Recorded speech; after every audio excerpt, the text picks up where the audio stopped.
গ্রীষ্মকালে বিকেলবেলা যদি আম মাখা পাই তাহলে কি আর অন্য কিছু খেতে মন চায়? কাঁচা আম গ্রেট করে করব আমি মাখা, টক ঝাল মিষ্টি স্বাদ তার খেতে লাগে দারুণ মজা। তাহলে চলো আর দেরি না করে আজকে করি আম মাখা। আম মাখা বানানোর জন্য আমের চোকাগুলো ছিলে নিয়ে মাঝ বরাবর দুভাগ করে নিয়ে গ্রেটারের সাহায্যে আমগুলো গ্রেট করে নেব। আর কয়েকটা কাঁচা লঙ্কা একটু থেতো করে নেব।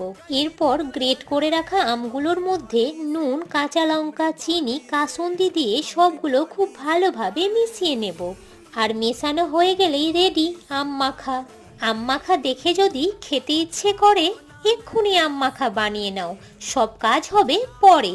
আর এইরকম আম মাখা খেয়ে মন প্রাণ যাবে ভরে। সুন্দর সুন্দর এমন রেসিপি যদি পেতে চাও তাহলে আমার ভিডিওটা লাইক, কমেন্ট, শেয়ার আর চ্যানেলটা সাবস্ক্রাইব করে দাও।